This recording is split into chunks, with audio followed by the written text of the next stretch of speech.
Bonjour les artistes, j'espère que vous allez bien, je suis content de vous retrouver pour une nouvelle vidéo. Cette semaine, format un peu différent. Vous savez, comme je vous le dis très souvent, vous avez beau avoir les plus beaux tableaux du monde, vous avez beau avoir énormément de talent, si vous ne travaillez pas votre communication, généralement ça va avoir du mal à prendre, ça va avoir du mal à fonctionner. Si vous souhaitez vendre ou même si vous souhaitez juste montrer votre travail, etc., il est très important de travailler activement sa communication. Et donc communication, ça peut être communication institutionnelle, traditionnelle, ou alors sur Internet. Qui dit communication sur Internet, dit email. Et donc généralement, vous allez très souvent utiliser vos emails, que ce soit pour démarcher des galeries, pour chercher des expositions, pour parler à d'autres artistes, etc. Quel que soit l'objet et le destinataire de vos emails, il est important d'avoir une image professionnelle. Et qui dit image professionnelle dit une signature professionnelle. Il est intéressant, et on me l'a souvent demandé, on m'a dit mais comment tu as fait ta signature, etc. Moi j'y arrive pas. Donc j'ai décidé aujourd'hui de vous montrer un outil qui est gratuit, qui est très simple à utiliser, qui est en anglais, mais vous allez voir que c'est pas un problème, même si vous n'êtes pas forcément familiarisé avec l'anglais. Et donc voilà, cet outil va vous permettre de créer, de générer automatiquement une signature avec votre photo, avec vos données. Et après cette signature, vous allez pouvoir la stocker dans votre logiciel qui gère vos emails, dans votre client email. Et ça va vous permettre d'avoir automatiquement, pour tous vos mails, une belle signature, sans avoir à remettre votre nom, à rajouter une photo à chaque fois, ça sera automatique. Avant d'aller sur le site, je vous recommande d'utiliser un ordinateur, que ce soit un PC, un Mac, etc. Je vous recommande d'avoir un PC. Avec une tablette, ça risque d'être un peu plus compliqué, même si ça reste faisable. Voilà, c'est dit. Donc, vous allez aller sur le site internet, signature. Alors attention, ça s'écrit si.gnatu.re. Donc sur ce site américain, vous allez pouvoir générer automatiquement votre signature. Donc une fois que vous êtes sur ce site-là, je vais vous montrer étape par étape comment faire. Vous allez voir que c'est très simple. Vous cliquez sur créer une signature en haut à droite. À gauche, vous avez différents champs. Les champs sont des zones de saisie. Et vous allez ici, en fait, tout simplement répondre, donner toutes les informations que vous souhaitez voir apparaître au sein de votre signature. Donc, à gauche, vous avez les différents champs qu'on va remplir, et à droite, vous avez en fait une simulation. Simulation dans laquelle il va avoir la génération de votre adresse email que nous sommes en train de créer ensemble. Nom, je tape Anthony Chambaud tout simplement. Travail. Peintre, département 26, vous n'êtes pas obligé de tout saisir, c'est en fonction du besoin. Donc voilà, vous avez vu, bon pour l'instant c'est pas génial, il n'y a pas grand chose, mais à droite ça génère automatiquement en fait la signature que nous allons ensuite utiliser. En dessous vous avez tout ce qui est contact, donc ici c'est les adresses email, votre adresse email pardon, en dessous numéro de téléphone portable, numéro de téléphone fixe et fax si vous en avez encore un. Donc je clique sur l'adresse email. Alors le label, texte label, c'est en fait l'étiquette, c'est ce qu'on va voir décrit et qui va déclencher l'action. Je m'explique. Par exemple, je vais taper par mail. Et ici je mets mon adresse email.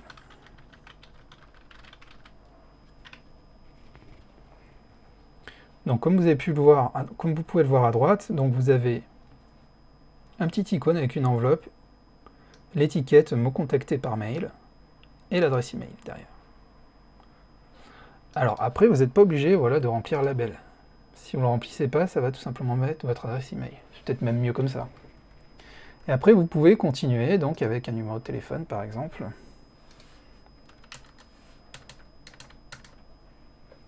Je mets un exemple. Vous pouvez continuer avec téléphone fixe, etc. etc. Website, c'est donc l'adresse de votre site internet. J'espère que vous en avez un. C'est la base pour votre communication finalement, et c'est quelque chose de très important. Parce que si vous contactez une galerie, c'est la première chose qu'ils vont faire si vous avez réussi à les séduire, à avoir un bon contact, c'est de tout de suite aller voir votre travail sur votre site internet. Donc, je vais mettre mon site voilà, d'artiste. donc chambre-abstrait.com, et vous pouvez en dessous mettre une adresse postale. Donc je vous laisserai essayer, là je vais faire simple. Alors footer text, c'est tout simplement du texte que vous pouvez rajouter en bas de votre signature, qui est en fait une zone de texte administrable personnalisée. Voilà. Donc je vais faire ça, on sous-entend que j'ai fini la partie texte. Ensuite, voilà, donc là c'était la partie contact, après vous avez différents onglets là-haut. Donc on va cliquer sur Images, et là on tombe sur une interface qui va vous permettre de rajouter des images dans votre signature. Alors c'est très important, je trouve, que c'est important de mettre une photo, de mettre votre photo, ça permet, c'est un côté plus sympa et plus professionnel, ça permet tout de suite de mettre un visage sur un utilisateur finalement, sur un émetteur. Donc, si vous écrivez à une galerie et que bon, vous avez un beau mail bien rédigé avec une petite photo en bas, vos contacts, je trouve que ça fait très pro. Donc je vous recommande de le faire. Vous avez donc 3 champs logo, c'est pour ajouter un logo classique. Selfie c'est pour votre photo. L'avantage de cette fonctionnalité, vous pouvez donner une photo carrée, et il va en fait la découper, la détourer et faire un cercle, ce qui est assez sympa, ce qu'on voit très souvent dans les adresses email. Et banner, c'est pour ajouter une bannière, un autre visuel qui sera en dessous de votre adresse. Nous, dans notre cas, et c'est ce que je vous recommande, le plus simple, c'est d'utiliser Selfie. Alors vous cliquez, et vous allez voir cette interface où on vous demande de rajouter un fichier. Donc vous pouvez cliquer sur sélectionner un fichier ou faire un drag and drop, enfin un glisser-déposer d'une image. Voilà. J'ai rajouté une image carrée, j'attends un peu. Alors soyez patient en fonction des connexions. Voilà, comme vous pouvez le voir, mon avatar, mon image a été ajoutée. Alors par contre, au niveau de la simulation, j'ai remarqué qu'il y a des petits soucis, ça dépend d'une fois à l'autre. Si vous rajoutez votre image et qu'elle n'apparaît pas dans l'aperçu et que ça vous perturbe, une petite manipulation, vous cliquez sur Choose Logo et vous rajoutez, vous faites la même procédure ici en fait. Vous rajoutez une image. Voilà, du coup ça va me rajouter l'image carrée et ça débloque la situation. Mais après vous pouvez la renlever, vous avez la petite croix à droite qui permet de supprimer. Voilà, c'est pour ceux qui auront un petit souci, qui auront un bug, je vous recommande de faire ça. Donc là, voilà, j'ai ma photo, j'ai le texte. Après, au niveau mise en forme, c'est pas génial, hein. Mais vous allez voir qu'heureusement, on a dans la dernière partie l'onglet Design qui va nous permettre de mettre un peu de couleur, d'aligner, de faire ce que vous souhaitez. Pour la partie image, on va dire qu'on est bon. Donc je clique sur Social. Donc dans cette partie qui est super intéressante, vous allez pouvoir ajouter tous vos réseaux sociaux. Donc voilà, là par exemple, moi je rajoute l'adresse de ma page Facebook. Après, vous pouvez faire pareil pour Twitter. Alors je mets du faux contenu, voilà, pour juste vous montrer. Automatiquement, dès que vous rajoutez, vous allez voir que c'est généré à droite. Voilà, ça rajoute Facebook, Twitter, Google+. Moi pour mes exemples, pour ce que j'ai utilisé. Voilà, tout simplement. Vous pouvez remplir tout ce que vous avez en termes de réseau. Et une fois que c'est fait, vous cliquez sur Design, la dernière partie qui va vous permettre de personnaliser un peu graphiquement, ergonomiquement tout ça. Donc, moi ce que j'aime bien déjà, ce que je vous recommande, c'est de mettre ici, alors, logo position, vous mettez left, ce qui veut dire que ça va le mettre à gauche. Moi je trouve, enfin c'est selon vos goûts, hein, mais moi j'aime bien le fait qu'il a photo à gauche, puis toutes les coordonnées à droite. Après, je vous laisse découvrir un peu les différents paramètres. Moi je vais vous montrer une solution simple. Alors, ici, là, sur ce champ, c'est la fameuse barre que vous avez. Moi, je préfère l'enlever. Donc, je mets à 0 pour que ça enlève la barre. Après, vous pouvez choisir les différentes polices que vous souhaitez utiliser. Police d'écriture. Alors, faites simple sur police d'écriture. Plus vous ferez simple, plus vous utilisez du standard, plus vous êtes sûr d'avoir une signature qui fonctionnera dans tous les cas sur la plupart, même surtout les clients mail, chez tous les destinataires. Donc ne faites pas des choses trop exotiques, faites les choses simples. Title Font Size, c'est le titre, c'est la taille du titre. Donc ici en l'occurrence Chambre-Anthony, artiste peintre. Voilà, vous pouvez jouer dessus, donc ça je vous laisse découvrir les différents paramètres. Ce qui est intéressant, voilà, c'était de mettre la photo à gauche, je trouve. Après, vous pouvez mettre un peu de couleur. Vous pouvez... Icon Size, c'est ce qui va changer la taille des petits pictos que vous avez devant l'adresse mail et votre numéro de téléphone. Donc voilà, vous pouvez personnaliser un peu de cette façon-là. Après, je vous laisse découvrir les différents paramètres. Ici, par exemple, vous cliquez ici, Social Icon in Brand Color, ça permet en fait d'utiliser la couleur de base pour les réseaux sociaux. Bon, on va dire que je laisse normal. Donc après, vous pouvez également changer les couleurs. Par exemple, ici, Title Color, ça va changer la couleur du titre.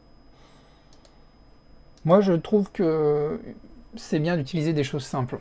N'utilisez pas trop de couleurs, ça va faire un peu art de Noël après, et c'est des choses que je recommande pas forcément. Donc voilà, là par exemple, j'ai utilisé une adresse très simple.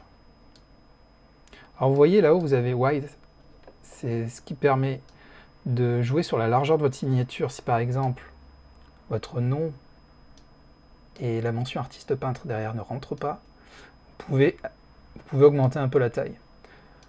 Après, à savoir que je vous recommande de ne pas aller trop haut. En fonction de l'affichage sur certains mobiles, vous risquez d'avoir une signature qui ne sera pas affichée correctement. Donc bah voilà, vous regardez, moi dans mon cas, on va dire que, voilà, pour que tout rentre correctement, 425 c'est pas mal. Voilà pour ma signature, donc là elle a été générée automatiquement, donc vous voyez le résultat à droite. Alors, après l'étape un peu plus délicate, donc vous cliquez sur Finish, vous avez fini, et là vous voulez récupérer votre signature. Alors là je vais vous laisser regarder en fonction de votre client mail. Parce qu'effectivement, certains vont utiliser Yahoo, certains vont utiliser Gmail, certains vont avoir des adresses en Outlook, donc la procédure est différente pour chacun. Ce qu'il faut savoir, c'est que vous pouvez... ça en fait c'est ce qu'on appelle une signature en HTML. Signature en HTML, vous pouvez l'utiliser normalement sur tous vos clients mail. C'est ce qui vous permet d'avoir des options pour mettre la couleur, pour utiliser une image, etc. C'est voilà. Donc, vous voyez, en fait, on va aller prendre les informations à droite. Donc, le mieux, si votre client mail vous permet d'ajouter du code HTML, vous copiez sur Copy HTML. En fait, ça va copier votre code dans le presse-papier, donc en mémoire, et vous allez pouvoir après faire un clic droit coller à l'endroit où vous allez sur votre client mail pouvoir mettre votre signature, et ça va tout simplement rajouter votre adresse email, votre signature, pardon. Si vous êtes un peu perdu et que vous ne savez pas comment utiliser en fonction de votre client, vous avez quelque chose de super ici, par contre c'est en anglais. Vous avez les instructions d'installation. Et là, vous avez les différents cas. Donc, soit pour iPhone, Outlook, Windows Mail, etc., etc. Gmail, vous avez différents cas. Et en fonction de ça, tout va vous être expliqué. Vous verrez comment installer votre signature à partir du code HTML. Une fois que vous aurez suivi les instructions, vous pourrez soit en cliquant sur Copy HTML ou en mettant ici Select Preview et vous faites un clic droit copier, vous allez pouvoir récupérer votre adresse email et la mettre dans les paramètres de votre adresse, et automatiquement pour chaque nouveau mail, vous aurez en bas votre signature. Alors l'avantage, ce qui est sympa avec ce service, c'est qu'ils hébergent votre image, les différentes données, ici, surtout l'image, et donc vous pourrez réutiliser cette signature très facilement sans forcément avoir des signatures lourdes avec l'image qui est embarquée dans vos emails, etc. Donc voilà, moi je vous recommande vraiment de procéder comme ça si vous souhaitez personnaliser rapidement, facilement, sans forcément aller faire du code ou aller bidouiller les paramètres de votre messagerie. Voilà, bon en tout cas j'espère que ça vous sera utile et que vous allez faire de belles signatures et que vous allez pouvoir faire de super mails pour communiquer sur vos différents tableaux.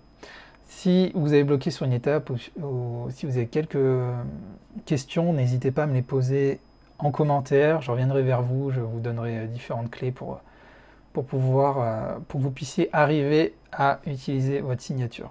Voilà, pour ceux qui ne me connaissaient pas, je m'appelle Anthony Chambaud, je suis artiste peintre spécialisé en peinture abstraite. Et donc sur mon blog courtepeinture.net, je vous propose plein de petites choses comme cette vidéo, comme des tutos pour apprendre la peinture abstraite et pour gérer donc votre activité d'artiste peintre. Donc les articles, c'est totalement gratuit. Vous pouvez aussi télécharger mon guide de 20 pages sur le matériel à avoir pour se lancer dans la peinture abstraite. C'est en fait tout simplement le matériel que moi j'utilise et que je trouve intéressant d'avoir quand on se lance. Voilà, il est à télécharger gratuitement. Je vous invite à suivre le lien si ça vous intéresse. Et moi en tout cas, je vous dis à la semaine prochaine pour une nouvelle vidéo.